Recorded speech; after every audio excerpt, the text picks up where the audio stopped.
سلامسيو زينا كسمعكم تقاومتي بوليتيكاዊ ፓርቲታት ኢትዮጵያ ቅስቀሳ ኣብ ዝተኸልከለሉ ናይ ጽሞና እዋን ፓርቲ ብልጽግና ኣብ ዝተፈላለዩ ከባቢታት ምልዓል ቀጽሉሎ ክብሉ ቅሬታኦም ኣቕሪቦም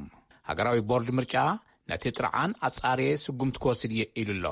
ኣዶ ወንበር ቦርድ ምርጫ ወይዘሪት ብርቱካን ሚደቅሳ ቅድሚ ሎሚ ብዛዕባ ዝነበረ ከይዲ ብዝምልከት ምስ ዝተፈላለዩ ፖለቲካዊ ፓርቲታት ምይይጥ ኣካይደን ኣለዋ ይብል ጸብጻብ ከነዲ ኣባተ ካብ ኣዲስ ኣበባ ብኻልእ ዜና 18 ፓርቲታት ዝወዳደሩሉ ክልል ኣምሓራ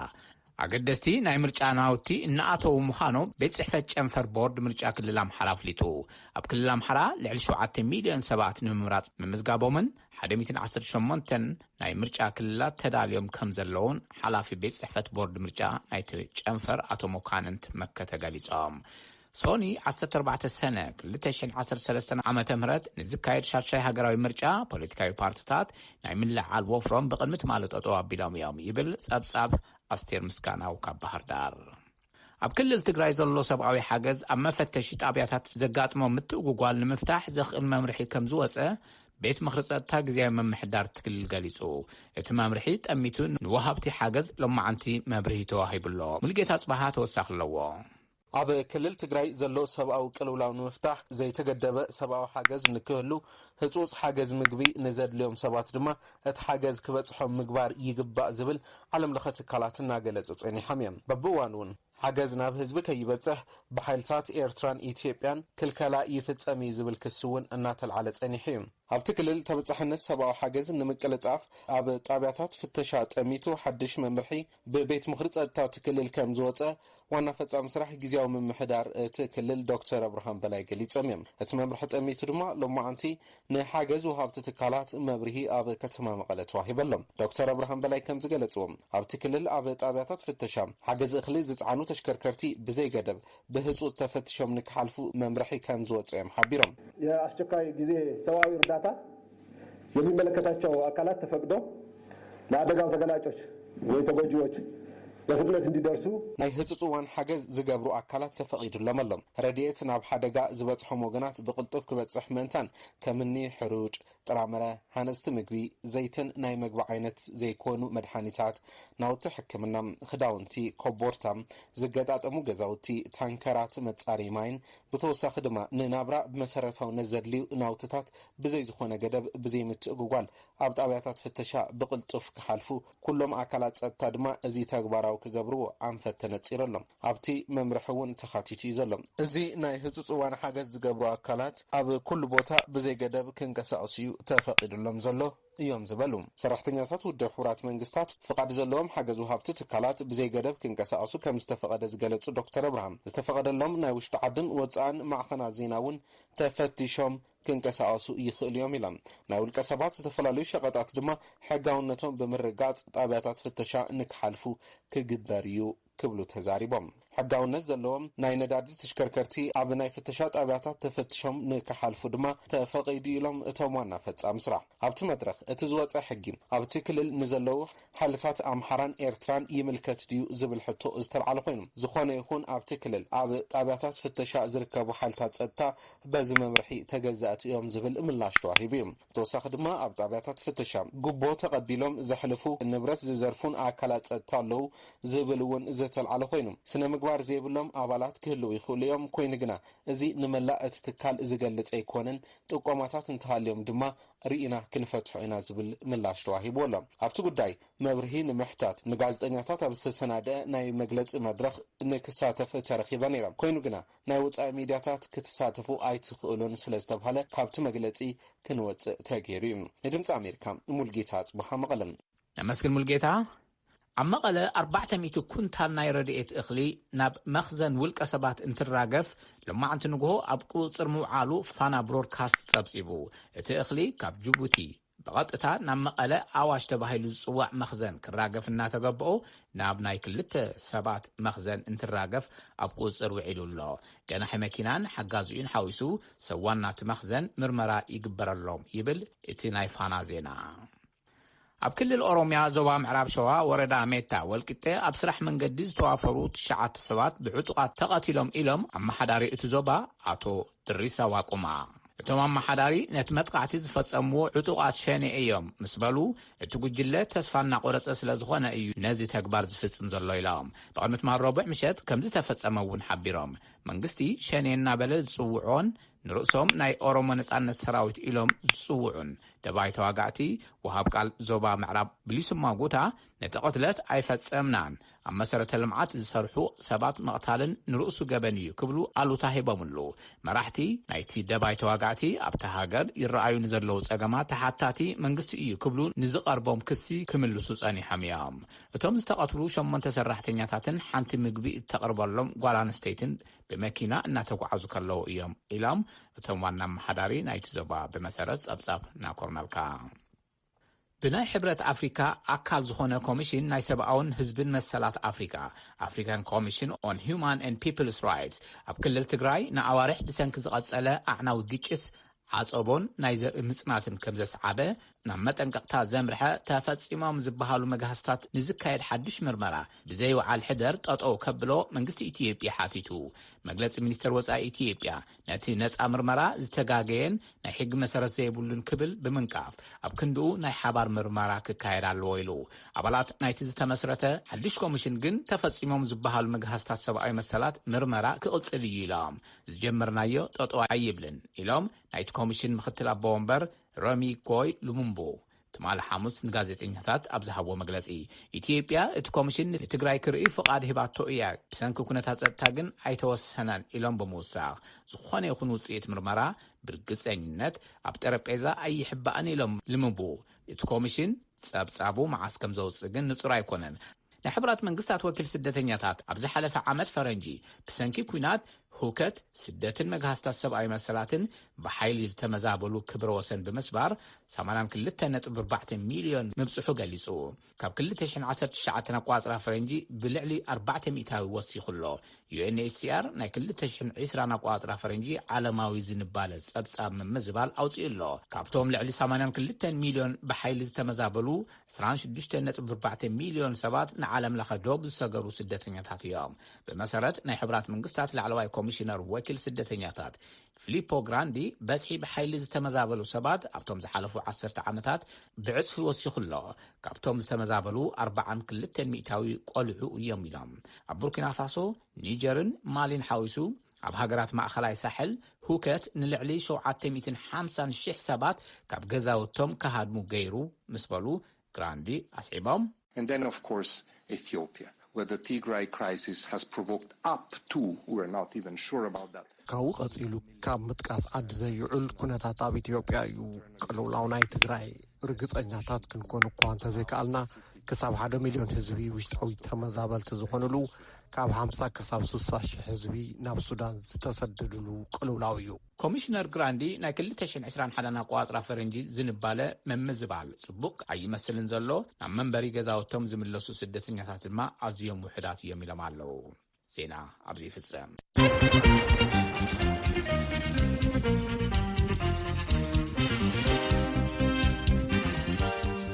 የቅንያልና ገብረ እዚ ሬድዮ ድምፂ ኣሜሪካ እዩ ካብ ዋሽንግተን ዲሲ ናብ ዝቕጽል ሪፖርት ክንሰግር ተወልደ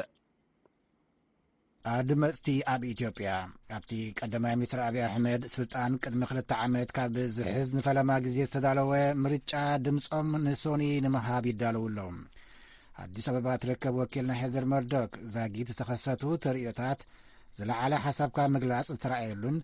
ኣብ እዋን ወፍሪ ድማ ምርጫ ዓፈና ዝተፈጸመሉን ኣብ ሓደ ክልል ኩናት ዝካየደሉን መረጻ ዘይተኣናገደሉን ኩነታት ኮይኑ ይሓልፍ ከም ዘሎ ጠቒሳላ ዝርዝሩ በትረ ስልጣን ካቕርበ እዩ ኣብ ኣዲስ ኣበባ ዝተረኣየ ወፍሪ መረጻ ውቁብ ኢሎም ይገልጽዎ ሓለፍቲ መገዲ ከምዚ ዝኣመሰለ እዋን ሓሳብካ ብነጻ ትገልጸሉ ግዜ ኣብ ኢትዮጵያ ተራእዩ ኣይፈልጥን እውን ይብሉ ካብኣቶም ሓንቲ ሜላት ተስፋይ ትበሃል ከምዚ ትብል ካሁን በፊት ባየነው ምንም ያየነው ነገር የለም በምርጫው in the past ምርጫ ዝምልከት ከምዚ ዝመስል ኣብ ሕሉፍ ኣይተራእየን ናብራ ኸቢሩ ኣብ ዝቐረባ እዋናት ሰባት ብሰንኪ ግጭት ሞይቶም እዮም መረጻ መዕረም ክኾን እዩ ዝብል ተስፋይ ሎሚ ነጻነት ኣሎ ተቃወምቲ ፓርቲታት ብነጻነት ወፍሪ መረጻ ገይሮም እዮም ዴሞክራሲያዊት ሃገር ክትህሉ እያ ዝብል ተስፋ ኣለና ኣብቲ 49 ፓርቲታትን ልዕሊ 8,000 ሕፁያትን ንኣባላት ሃገራውን ክልላውን ኣብያተ ምኽሪ ዝወዳደረሉ ምርጫ ሶኒ ኣድመፅቲ ናብ ንቑጣታት መረፃ ክውሕዙ እዮም። ገለ ሕፅያት ከም ዝብልዎ መረፅቲ ብዛዕባ ቁጠባውን ፖለቲካውን ለውጢ ከምኡውን ጸጥታ ስግኣት ኣለዎም። ሕፁይ ፓርላማ ተውፊቅ ዓብዱላሂ ከምዚ ይብል But among the most important issues is that, we should have tranquility and peace prevailing in all parts of Ethiopia. ካብ መንጎኦም እቲ ኣገዳሲ ቅሳነትን ሰላምን ኣብ መላእ ኢትዮጵያ ምንጋስ እዩ። ንሱ ክዛረብ ከሎ ወላ እውን ኣብ ትግራይ ቀፂሉ ዘሎ ውግእን ኣብ ካልኦት ከባቢታት እታ ሃገር ውጥረት እንተሓየለ መዓልቲ መረፃን ድሕሪኡን ሰላማዊ ክኾን እዩ ይብል። ኩናት ናይ ትግራይ ዝሓለፈ ሕዳር ዝተወልዐ ንናሓሰ ተመዲቡ ዝነበረ ሃገራዊ ምርጫ ብሰንኪ ኮቪድ-19 ድሕሪ ምንውሑ እዩ። ትግራይ ናይ ገዛእ ባዕላ ምርጫ ኣተኣናጊዳ እያ። ፌደራላዊ መንግስቲ ግና ዘይሕጋዊ ኢልዎ እዩ። ውግእ ተወሊዑ ሎሚ ኣሽሓት ሞይቶም ሚልዮናት ድማ ተፈናቂሎም ወይ ከዓ ካብ ሃገሮም ወፃኢ ተሰዲዶም። ሰበስልጣን ሕቡራት ሃገራት ኣብ ገለ ከባቢታት ትግራይን ጎረባብታን ጥምየት ኣትዩ ኣሎ ይብሉ። ትግራይ ኣይትመርፅን እያ። ርእቶኦም ዝሃቡ ገለ ሕፅያት ግና ኩናት ኣብ ዝቐጸለሉን ሰብኣዊ ቅልውላው ኣብ ዝተፈጠረሉን እዋን እውን እንተኾነ መረፃ ክካየድ ኣለዎ ባህልቲ እዮም። ሓደ ካብኦም ናብ ፓርላማ ዝወዳደር ኣቶ ዮሃንስ መኮነን እዩ። ከምዚ ይብል I can understand the crisis, but we cannot stop in the meantime. We should solve the problems. We should assist our people. እቲ ቅልውላው ከም ዘሎ ይርዳእኒ እዩ፣ ግን ንመስርሕ ምርጫ ክዓግቶ ኣይክእልን እዩ። ጸገማትና ክንፈትሖም ኣለና፣ ህዝብና ክንሕግዝ ኣለና፣ ጸገማቶም ክነቃልል ይግባእ። ከምኡ ኮይኑ እውን ውፅኢቱ ብዘየገድስ ክንቅጽል እዩ ዘለና። ኣቶ ዮሃንስ ወሲኹ ኣብ እዋን ወፍሪ መረፁኒ ሰልፍታት ገዛእ ፓርቲ ኣብ ዝተኻየድሎም ስፍራታት ምዕጻው ቤት ጽሕፈት ፓርቶም ሓዊሱ ዓፈና ነይሩ እዩ ይብል። ኣብ ትግራይ ኩናት ኣብ ዝቐጸለሉ እዋን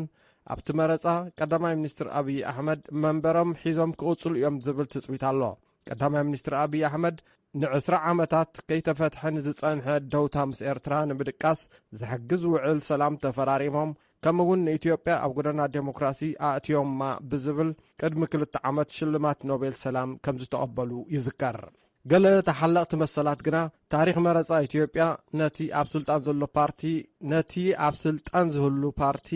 ዓብላሊ ዓወት ዘርክብ ከም ዝኾነ እዩ ዝዛረቡ። ናይሎም ዘበን ምርጫ ፍልይ ዝበለ ክኾን ከም ዝኽእል ይግምቱ። ካብ ማሕበራት ደቂ ኣንስትዮ ስሂን ተፈራ ከምዚ ትብል I don't think we'll ever go back to a system where we have 100% one political party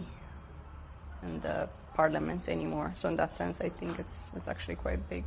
ሓደ ፓርቲ ኣብ ፓርላማ 100% ዓብላላይ ናብ ዝኾነሉ ስርዓት ደጊም ክንመለስ ኢና ዝብል እምነት የብለይን። ብመንጽር እዚ ብዙሕ ኣፈላላይ ኣሎ። ኢትዮጵያ ከምዚ ተኸፋፊላ ኣይትፈልጥን ትብል ስሂን ሓቀኛ ውድድር መረፃ ምስ ዝካየድ ኣዎንታዊ ለውጥታት ናብዛ ሃገር እዚኣ ክመጽእ እዩ ዝብል ተስፋ ከም ዘለዋ ጠቒሳ ይብል ወኪልና ሄዘር ሞርዶክ ትማል ሐሙስ ዝለኣኸቶ ሪፖርት።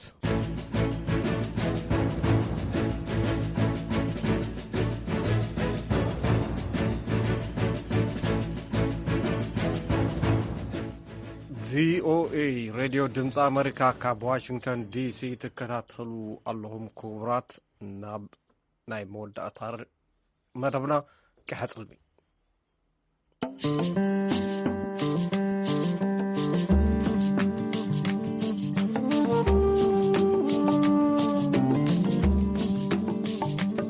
ከመይ ተቐኒዩ ዝኸበርኩም ሰማዕቲ ቀይሐ ጽልሚ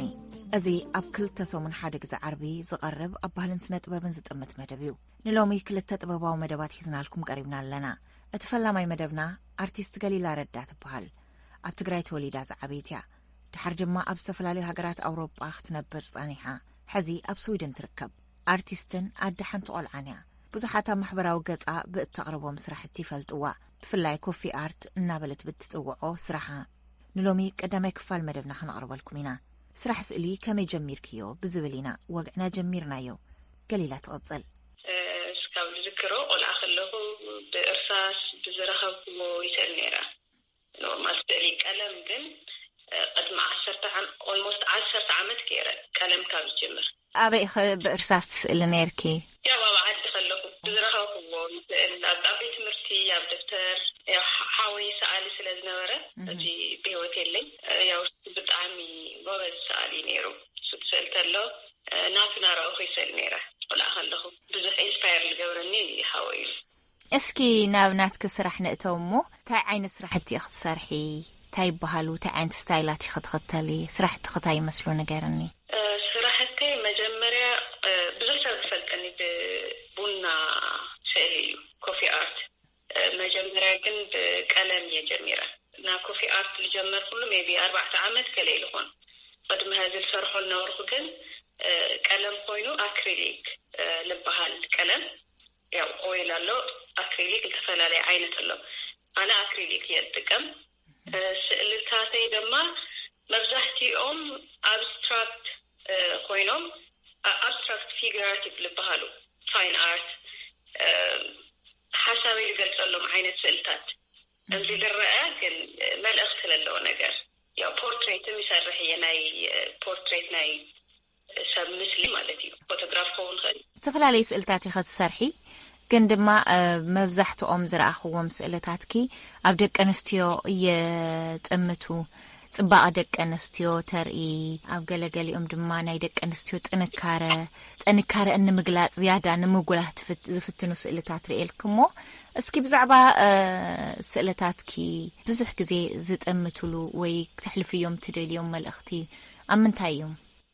ዝለወልኽዮ ብዙሕ ግዜ ዝስእሎ ብዛዕባ ደቂ ኣንስትዮ ብዛዕባ ጽባቐ ጥንካሬ ያው እነይ ጠንካራ ስለልኾነ ተሕዋተይም ኣብ ከባቢ ለለዋ ደቂ ኣንስትዮ ብዙሕ ኢንስፓየር ፅዕንቶ ስለለለዎን ኣባይ ካብኡ ድማ ደቂ ኣንስትዮ ብጠቕላላ ኩለን ጠንካራታት ቆናጁ ባዕለን ክፈትያ ኩሉ ነገር ከም ዝኽእላ ልምራእ እዩ ንኣብነት ስእልታት ርኤልክ ነይረ ናብ ጨረታ ዘቕረብክዮም ስእልታት ነይሮም እስኪ ብዛዕባኦም ነዋግዕ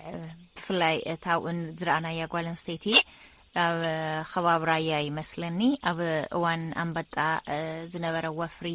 ምጥፋእ ኣንበጣ ኣብቲ እዋን ናይ ብዙሕ ሰብ ልቢ ነኺኣ ዝነበረት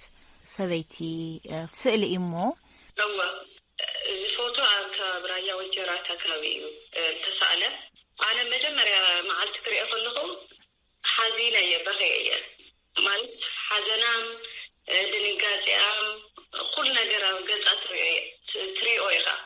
ካብኡ ድማ ኣነ ካብ ገባር ቤተሰብ ሞር ሕርሻ ዘለዎ ሰብ ፋሚሊ ስለዝወጣኹ ናይ ሓዘን ብደንቢ ልርድአኒ ኣንበጣ እኽላ ተዘርአ እኽላ ኣንበጣ ተበሊዕዎ ዓመት ሙሉእ ደቃ ባዕላ ሰብኣያ ትበልዖ ነገር የላይ ካብኡ ድማ እዚ ኩነታት ተፈጢሩና ሃለይ ድማ ውግእ ኣብ ልዕሊ እዩ እና ብዙሕ ስቃይ ናታ ስቃይ ስለተሰምዐኒ እዩ ናታ ጥራሕቲ ይኮነስ ብዙሓት ደቂ ኣንስትዮ ኣዴታትና ኣሕዋትና ኣብ ትግራይ ዘለዋ ናይ ኩለን ስቃይ ሪፍሌክት ንምግባር ንምንፅብራቕ እየ እሱ መሪፀ ስእሊ ዝሰኣልክዎ ካብኡ ኣብቲ ኦሪጂናል ፒክቸርትና መጀመርያ ናታ ፒክቸር ተሪእኽዮ ኣንበሳ የለ ብጎና ባዕለይ ወሲኸሉ ናታ ጥንካሬ ሓጎኛ ኩሉ ነገር ትናንበሳ ኣብ ጎና ምግባራት ጠንካራ ስለዝኾነት ዋላ ቀለም ኩላና ንመርፁ ዓይነት ሕብሪ ይህልወና ማለት ንፈቱ ዓይነት ሕብሪ ኣለና ኣብ ስእሊ ግን ከምኡ ኢልካ ምውሳኔ ይክኣል ዶ ኣብ ሓደ ትፈትዎ ቀለም ደጋጊምካ ብምእታው ወይ ከዓ ብበዝሒ እቲ ቀለም እሱ ብምጥቃም እንታይ ዓይነት ቀለም ኢኸ ዝያዳ ኣብ ልፅክ ትጥቀሚ ብበዝሒ ግዜ ጉልበት ናትኪ ዓቕሚ ናትኪ ክገልፀለ እዩ ኢልክ ትሓስብ እዮ ቀለማት ብጣዕሚ ናይ ሰብ ስምዒት ይገልፁ እዮም ኩሎም ሰኣልቲ ድማ ነናይ ባዕሎም ቀለማት ማለት ዝፈትይዎን እዮም ሓደ ሰኣሊ ብጣዕሚ ጸሊም ዝፈትወሉ ካልእ ድማ ሜቢ ቀይሕ ጥራሕ ቀይሕ ዝበዝሖ ክሰርሕ ክእል እዩ ናቱ ስምዒት ሞር ዝገልፀሉ ናቱ ዝስምዖ ዘለዎ ኩነታት ሪፍሌክት ዝክገብረሉ ናተይ ብዙሕ ግዜ ዝጥቀመሉ ዋላ ንሓዘን ይኹን ብዙሕ ግዜ ቢጫ ኣሎ ብበዝሒ ኣብ ኩሉ ስእለይ ተሪኢኸ ቢጫ እዩ ሞር ዶሚኔት ዝገብር ዝፈትዎ ቀለም ስለዝኾነ I think በቃ ቢጫ ከእትለኒ ነግድን ሓደ ስእሊ ስኢለ እንድሕር ቢጫ ለይብሉ ኮምፕሊት ማለት የተወደየ መብዛሕትኡ ግዜ ያው ከም ስምዒት ኸይ ተፈላለዩ استفلالي عيني كلام نقول جلس تكمل خليخي ግን ሕጂ የብሉን ብዛዕባ ናይ ቡና ስራሕቲ ክነኸይድ እሞ ኣብኡ ከዓ ብጣዕሚ ዝተፈላለዩ ስራሕቲ ሰርሒ ኢኺ እስኪ ከመይ ጀሚርክዮ እቲ ናይ ቡና ስራሕ ጀመርክዎ በአጋጣሚ ሓሲበሉ ኣይኮነይ አጋጣሚ ኮፍ ኢለ ቴሌፎን ማለት ስልክ ተደውልና እናተዛረብኩ ከለኹ ቡና ነይሩ ልሰትየሉ ኤስፕሬሶ حكيت تتمنى تثبيت خدماي ستيو بونا مالتي لك يا أخي السوساريها كوفا بيليو قلت تدفيو قد أنا أفتي سكيتش الجورة لو ترابيزا نيو أو تدفيو ما تجورات زي أرسلكنا لا تناجر له بيلي أو سئلي يجاوب نيرة مسأل مالتي هذا الخوانة إيميج مالتي بو هندوت مالتي يا بقدامي مالتي حاسوا اللي هوني أنا بقديلا مالتي أوكي البحر همزي المتقوينس إسكاب ورقة كمكويلا زعدا ورقة ممكن يوم مالتي بالحرية وتعيدي أنا عبي نعوي تربيزة غير يوم ያው በደፍሪ በቃ ቴክኒክና ባዕሌና ተጠቀምኩ ኤክስፐሪመንትና ገወርኩ ያው በኸሙ ይየ ሰማዕትና ከላይ ክፋል ዝመደብ ከምሎም ክንምለስ ወይና ናብ ዝቕፅል መደብና ክንሰግር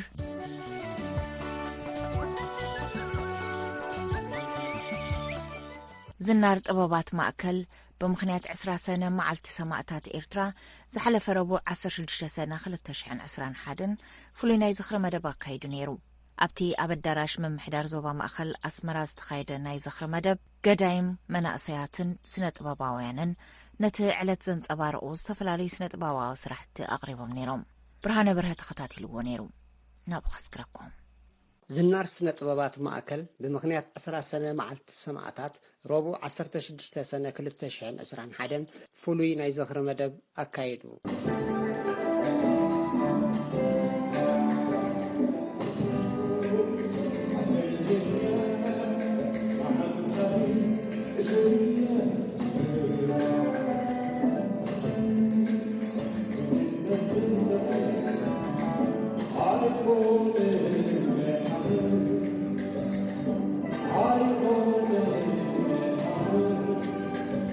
ዓላማና ይትመደብ ካብቶም ደቆም ዝኸፈሉ ስድራ ቤታት ንገለ ወለዲ ስዋዓት ብውክልና በመውሳድ ክብርን መሃብ ከም ዝኾነ አወሃድና ይትመደብ ገሊጾ ቢህወት ዘለው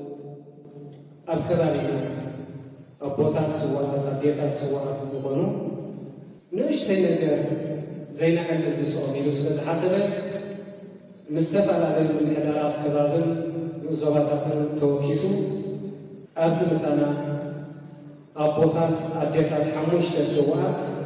ዝኸፈሉ ምሳና ነዚ ዶማቲ እዚ ቆም ከፊሎም ከዘለው እንደ ኤርትራውያን ርግሲት አበበ ከባቢ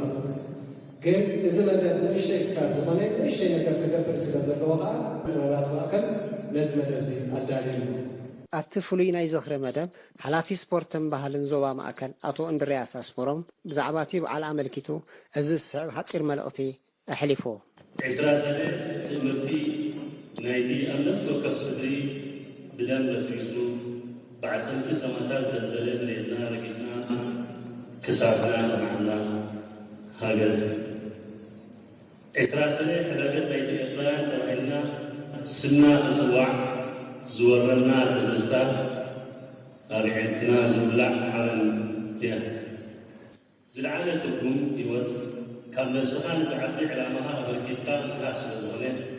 سماتاتنا نسسعد تلاز معهم لمنبار تكون زلبوسو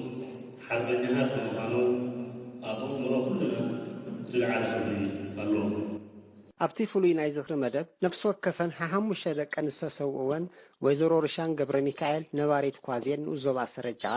አቶ ቴድሮስ መብራህቱ ነባሪት ድርፎ ንኡዞባ ኣኽርያ ከምኡውን ወይዘሮ ኣስመረት ገብረ የሱስ ነባሪት ምምሕዳር ከባቢ ሕምብርትን ዝኾኑ 3 ወለዲ ስውዓት ኣመሓዳሪ ዞባ ማእከል አቶ ፍስሐ ሃይለ ናይ ኤርትራ ባንዴራ ዘለዋ ናይ ክብሪ ካባ ኣልቢስዎምን ገንዘባዊ ሓገዙን ኣበርኪቱሎምን እቶም ብዕድመ ዝደፉ 3 ወለዲ ስውዓት ስለቲ ዝተገበረሎምን ዝተዋሃቦምን ክብሪ ምስጋንኦም ከም ዝኽብሉ ኣቕሪቦም دعويهم دناسكم دقي دعويهم أخواتي دقي دقي تذكركم لي عايزون دقي هيتكم ذاتهم هيتكم دريهم لا يكسدهم ما سنني دقي علتكم تلاح بحقي أبتداشم دعاكمني أشعبهم تسوعكمني كذكرهم تسويني 5 دقيقة دقي وفيكم تحالتوا أمتى مسلكم أملاك يبنا ولنا من السماء أبتمنا سالو سالاسي جاكم أيموتو ألو أيموتو نحن حبنا تذكرنا كمنا عشتو إلا ذهبون مع بيتي إلا ذهبنا صبوا لنا حجرنا بعد عن بابا كوينا هذا يبلغنا مريضنا رجسنا وفينا عشنا معكم ناسنا رحيمنا لكنا خنا أيموتو قالوا بهياتهم كنزي شمم كسوا أقلوا شمم كسمع أقلوا يحقس دس كنزي دس لنا قالوا معكم كدس ولكم يعني اللي ኣብቲ ካብ ሰዓት 4 ድሕሪ ቀትሪ ክሳብ ሰዓት 7 ምሸት ዝቐጸለ ፍሉይ ናይ 20 ሰነ ናይ ዝኽሪ መደብ ከም ኢንጂነር ኣስጎዶም ወልደ ሚካኤል ሄለን መለስን ሳሙኤል ኣዶናይን ዘይነብ በሽርን ዝኣመሰሉ ገዳይምን ካልኦት መንእስያትን ን20 ሰነ መዓልቲ ሰማዕታት ዘንጸባርቑ ዝተፈላለዩ ስነ ጥበባዊ መሰናድኦታት ኣቕሪቦም ዝንጎይኩም ተኪኔ እምኒ ኬላንዘይ ኣሞኻር ስግር ከይሓልሓል شكوري كيكمي تطع السرطاجني عوضتم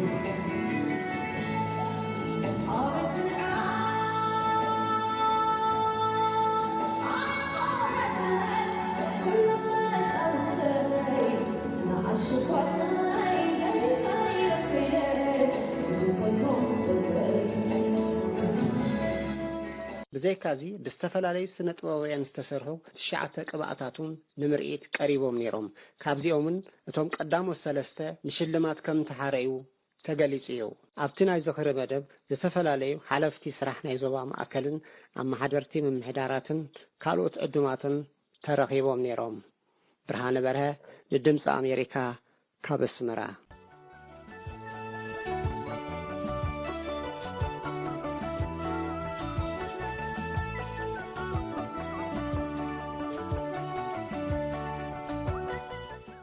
مباركة خبركم سمعتنا أنا لهم مدرنا أبزازمنا لنا مسانا سلسنحكم أزينينا نمسكن بروح مشهد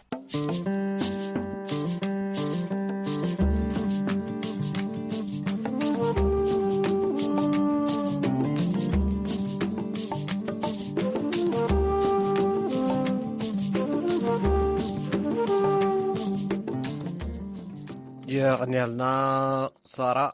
برهانا كم ونتولدن مزخر رئيتكم بإيميل لأخولنا horn@voanews.com أيو أدراشانا